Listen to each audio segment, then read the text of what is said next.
नमस्कार जय जगन्नाथ। आपण मानक आम चैनल को बहुत बहुत स्वागत। वर्तमान आमे आपण मानक पई नहीं आसीछु जहाँकि आपणकर पाठ टीका वर्तमान नूतन भाव में जो श्रेणीगृहटी खोल जाइए जहाँकि शिशु बाटिका। तो आपण माने समस्त शिक्षक माने प्रशिक्षण नहीं सारी जहाँकि से उल्लेख अच्छी जे जो शिक्षक माने आपणकर वर्तमान तो शिक्षक अभाव अच्छा किंतु तथापि जो शिक्षक माने शिशु बाटिका शिक्षादान देवे से प्रथम श्रेणी और द्वितीय श्रेणी को शिक्षादान देवे। तो ताहाकू आमे लक्ष्य करी एठारे पाठटिकाटी प्रस्तुत करिछु दैनिक पाठटिका जहाँकि शिशु बाटिका 3 प्रथम और द्वितीय श्रेणी को नहीं। तेणु आमे मुख्यतः बही केउ केउ बही को आमे फॉलो करिछु। आपण मानकर शिशु बाटिका शिक्षक सहायिका पुस्तिका ता सहित शिशु बाटिका कार्य पुस्तिका ता सहित प्रथम श्रेणी एंटी बुक्स विद्या प्रवेश ता सहित द्वितीय श्रेणी एंटी बुक्स कार्य पुस्तिका एफएलएन को आमे लक्ष्य करी ता सहित जो आमर येलो कोर्स गुड़िक अच्छी ताहाको मध्य आमे आपण मानकर सेही उल्लेखनीय जो बही गुड़िक अच्छी ताहाठारु आमे कलेक्शन करी एठार आमे आपनको पई पाठटिकाटी प्रस्तुत करिछु। निश्चित भाव में आपण पाठटिका देखला पूर्व आपनको विनम्र निवेदन जे आम चैनल को सब्सक्राइब करंतु। आमे प्रतिदिन पाठटिका को पूर्व दिन में आमे आपण निकट में प्रोवाइड करिया को प्रचेष्टा करिछु। निश्चित भाव में आपण मानक सहायक हबो दैनिक पाठटिका लिखिबा पई ता सहित पाठ्यदान देबा पई। सांगसाथी मानकू बहुमात्रा रे शेयर करंतु। आमे आपणकर आशीर्वाद नित्यांत आवश्यक करुछु। देखंतु आमे आपण मानक पई नै आछछु 8/8/2025 जहाँकि शुक्रवार शिशु बाटिका 3 प्रथम और द्वितीय श्रेणी निमंते दैनिक पाठटिका। तो चलतु प्रथम पाठटिका आरंभ करने पूर्व आपण माने एभली कलम गुड़िक कराई नियंतु जहाँकि श्रेणी पीरियड समय विषय प्रसंग विकासर दिग दक्षता एलो कोर्स प्रत्याशित फलाफल शिक्षण सामग्री शिक्षण कार्य और मंतव्य एभली कलम गुड़िक कराई नियंतु। यापर आपणकर कार्यक्रम आरंभ हो 10 ରୁ 10:15 जहाँकि प्रार्थना कार्यक्रम। यापर आपणकर प्रथम पीरियड शिशु बाटिका 3 को प्रथम नेबे। समय अवधि आरंभ हो 10:15 ରୁ 11टा। विषय प्रसंग रे सर्कल समय गोल बैठक मुक्त वार्तालाप विकासर दिगरे वो सामाजिक आवेगिक और नैतिक विकास दक्षतार परिष्कार परिच्छन्नता जांच करने सहित आवेग को प्रकाश करेंगे। एलो कोर्स होची CG4 C4.2 प्रत्याशित फलाफल रहिबो छात्र छात्री मानकर परिष्कार परिच्छन्नता जांच करने सहित सांग मानक सह निजर आवेग को प्रकाश करेंगे। शिक्षण सामग्री रे चित्र कार्ड शिक्षण कार्य रे पिला मानकर परिष्कार परिच्छन्नता को जांच करने सहित तांकर आवेग को बुझीबी और बुझाई कहबी। तो ये आपणकर प्रथम पीरियड शिशु बाटिका 3 कार्यक्रम परिसमाप्ति होब। प्रथम श्रेणी कार्यक्रम समान रहिबो। यापर द्वितीय श्रेणी प्रथम पीरियड समय अवधि आरंभ हो 10:15 ରୁ 11टा। विषय प्रसंग होची गणित खेल पाठ 6 क्या स्थान क्योंठी विकासर दिगरे बौद्धिक विकास दक्षता रहिबो स्थान को जानिबा अभ्यास कार्य। येलो कोर्स होची M202 प्रत्याशित फलाफल रहिबो छात्र छात्री माने पाठ 6 अभ्यास कार्य बुझिबे लिखिबे। TLM आवश्यक पाठ्य पुस्तक शिक्षण कार्य रे पिला माननको गणित अभ्यास कार्य कराइबी। तो ये आपणकर प्रथम पीरियड कार्यक्रम परिसमाप्ति होब। यापर आपणकर द्वितीय पीरियड प्रथम आपण शिशु बाटिका 3 को नेबे। समय अवधि आरंभ हो 11 ରୁ 11:45। विषय प्रसंग होची मुक्त खेल कार्य पुस्तिका कार्य 30 विकासर दिगरे वो शारीरिक विकास दक्षता रहिबो बिंदु को जोड़िबे। एलो कोर्स होची CG2 C2.1 प्रत्याशित फलाफल रहिबो शिक्षार्थी माने कार्यपद रे बिंदु गुड़िक जोड़िबे। TLM आवश्यक कार्य पुस्तिका शिक्षण कार्य रे कार्य पुस्तिका पूरण करिवारे पिला माननको बुझाइबी। तो ये द्वितीय पीरियड शिशु बाटिका 3 कार्यक्रम परिसमाप्ति होब। यापर द्वितीय पीरियड प्रथम श्रेणी समय अवधि आरंभ हो 11 ରୁ 11:45। विषय प्रसंग होची विद्या प्रवेश DG1 जहाँकि आपणकर कागज खेल।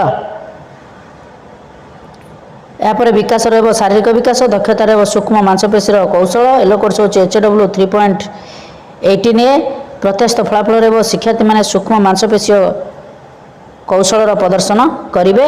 TLM आवश्यक पुराना खबर कागज शिक्षण कार्य रे पिला मानको खबर कागज रे विभिन्न जिनिस तैयारी करने को शिखाइबी।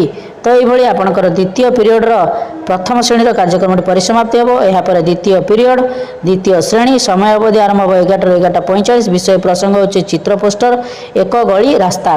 विकास दिगरे भाषागत विकास दक्षतार चित्र आधारित आलोचना। एलोकोर्स होची ओडी 207। प्रत्यस्त फलाफल छात्र छात्री मैंने चित्र पोस्टर देखिए और सरल प्रश्नर उत्तर कहिबे। टीएलएम आवश्यक चित्र पोस्टर शिक्षण कार्य पिला चित्र पोस्टर देखाइबी प्रश्न पचारि। तो ये आपणकर द्वितीय श्रेणी कार्यक्रमटी परिसमाप्ति हो जहाँकि द्वितीय पीरियड कार्यक्रम परिसमाप्ति हो। यापर तृतीय पीरियड प्रथम शिशु वाटिका 3 को नेबे। समय अवधि आरंभ हो 11:45 रु 12:45। विषय प्रसंग होची संख्या और परिवेश ज्ञान। विकास दिगरे बौद्धिक विकास दक्षतार वस्तु को अलग करेंगे। एलो कोर्स होची CG7 C7.1। प्रत्यस्त फलाफल शिक्षार्थी मैंने विभिन्न वस्तु को अलग करवा जानिबे।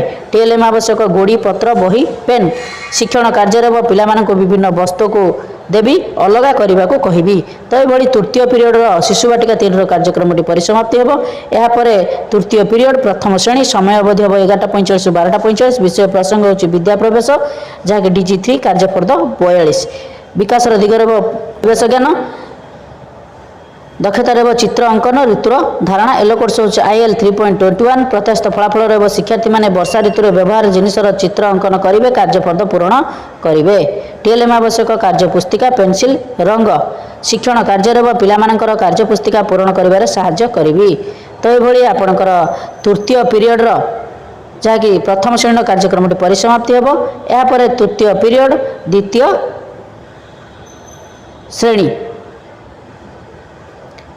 विषय प्रसंग होची गणित कार्य पुस्तिका सप्ताह 11 दिवस 5। विकास दिगरे बौद्धिक विकास दक्षतार योग क्रिया। एलो कोर्स होची ILM 5.14। प्रत्यस्त फलाफल छात्र छात्री मैंने आवाकस साहाय्य योग शिखिबे और कार्य पुस्तिका पूरण करेंगे। टीएलएम आवश्यक कार्य पुस्तिका जीके किट। शिक्षण कार्य पिलामानंको आवाकस साहाय्य योग शिखाइबी और कार्य पुस्तिका पूरण कराइबी। आपणकर तृतीय पीरियड कार्यक्रम परिसमाप्ति हो। यापर चतुर्थ पीरियड शिशु वाटिका 3 को प्रथम नेबे। समय अवधि होची 12:45 रु 1:15।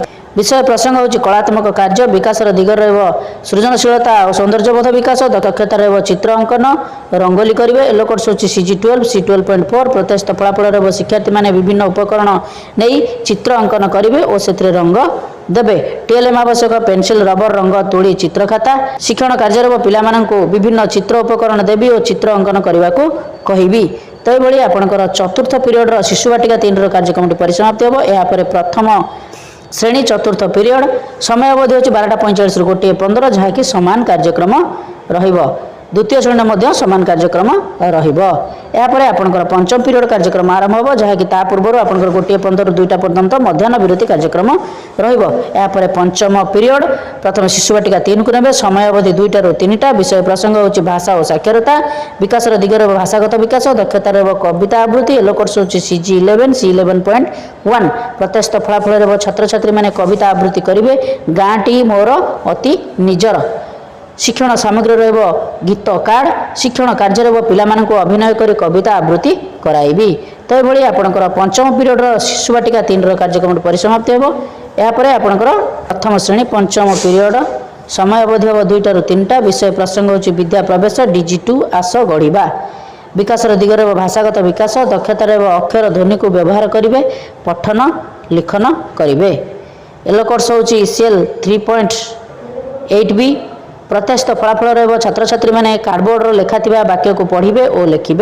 टीएलएम आवश्यक कार्डबोर्ड रे वाक्य लेखा।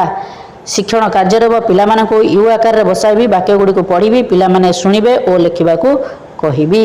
एभली आपणकर पंचम पीरियड प्रथम श्रेणी कार्यक्रम परिसमाप्ति हो। यापर पंचम पीरियड द्वितीय श्रेणी समय अवधि 2टा रु 3टा।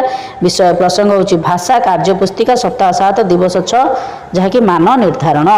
विकास दिगरे भाषागत विकास दक्षतार पठन और लिखन। एलो कोर्स होची CL 5.9। प्रत्यस्त फलाफल छात्र छात्री मैंने अनुच्छेद पढ़े और कार्यफर्द पूरण करेंगे। टीएलएम आवश्यक कार्य पुस्तिका। शिक्षण कार्य पिलामानंकर कार्य पुस्तक पूरण कराइबी। तो ये आपणकर पंचम पीरियड कार्यक्रम परिसमाप्ति हो। यापर षष्ठ पीरियड कार्यक्रम आरंभ हो जहाँकि शिशु वाटिका 3। विषय प्रसंग होची घर बार खेल। विकास दिगरे शारीरिक विकास दक्षतार विभिन्न खेल खेलिबे। Yellow course G1 C1.7। प्रत्यस्त फलाफल छात्र छात्री मैंने खेल कोणरू खेल सामग्री आणवे और ताहाकू नहीं खेल खेलिबे। टीएलएम आवश्यक खेल सामग्री शिक्षण कार्य पिला मानक खेल सामग्री देवी और खेल खेलाइबी। तो ये आपणकर षष्ठ पीरियड शिशु बाटिका 3 कार्यक्रम परिसमाप्ति हो। प्रथम और द्वितीय श्रेणी कार्यक्रम सामान रही।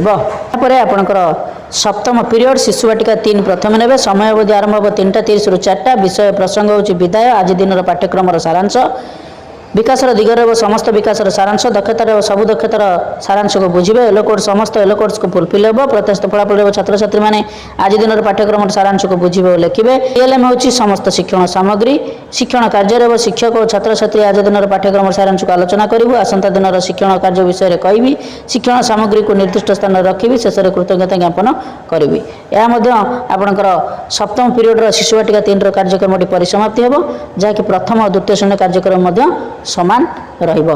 तो ये आपणकर शिशु बाटिका 3 प्रथम और द्वितीय श्रेणी जहाँकि शुक्रवार 8/8/2025 दैनिक पाठटिकाटी परिसमाप्ति हो। निश्चित भाव में भिडियोटी आपको बहुत हेल्पफुल कर रिक्वेस्ट आप चैनल को सब्सक्राइब करूँ। भिडियो बहुत मात्रा लाइक और शेयर करूँ।